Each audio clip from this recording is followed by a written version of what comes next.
Old Crow, said to be the favorite of Mark Twain, Ulysses S. Grant, and Hunter S. Thompson, got its start with James Crow, a gentleman who studied medicine and chemistry at Edinburgh University in Scotland. He moved to the United States and wound up distilling whiskey in Kentucky with Oscar Pepper in the 1830s, 1840s, and 1850s. Crow was one of the very few people at the time to actually utilize chemistry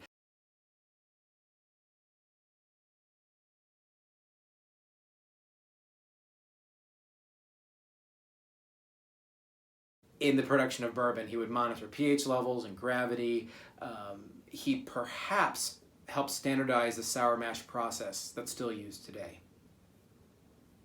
Upon his death in 1856, the Old Crow brand stayed with Oscar Pepper until he passed away in 1867.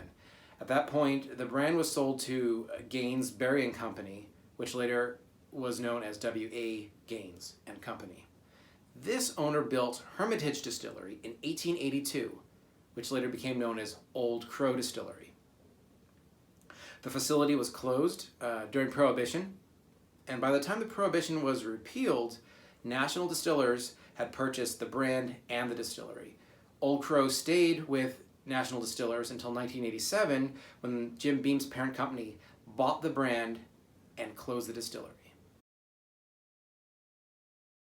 I'm going to get a little nutty here with figuring out the bottle date on this Old Crow, so stick with me. First off, we see this on the back label. Alcohol content is measured in proof, which sets this bottling 1989 or earlier. The 1/10 pint liquid measurement sets it 1979 or earlier. The tax stamp shows U.S. Internal Revenue, which sets it 1976 or earlier. Now, the bottle bottom has something curious. A number 55. Could this really be from 1955? The Old Crow label style didn't change much over several decades. Now, pardon the low-res images here. This is a bottle from an ad from 1950. This is a bottle from an ad from 1967. The labels are nearly identical. Nearly. The difference is in Kentucky.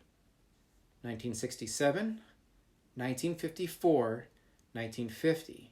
The word Kentucky is in cursive and set above straight bourbon in 1967. In the 1950s, it is on the same line and has the same font as the word straight.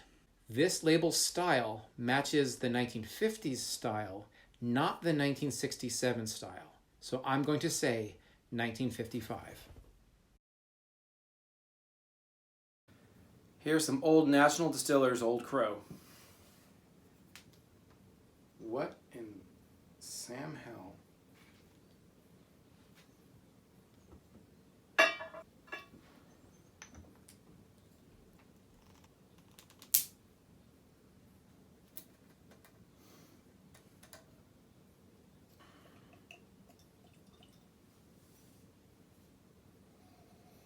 Shoe polish, musty basements, mothballs. I'm getting no food notes out of this. I'm gonna give it some time to open up. It's starting to get some brown sugar and honey notes. Old, dingy, dusty, fruity notes are keeping the fruitiness down at the moment. Some really rich oak notes are starting to come out. Now there are some toasted nut notes in the nose. Cheers. It tastes like it smells. Shoe polish. Something really industrial and greasy, metallic. And yeah, there's a lot of alcohol heat. A little bit of sweet lemon. Now it tastes like mothballs.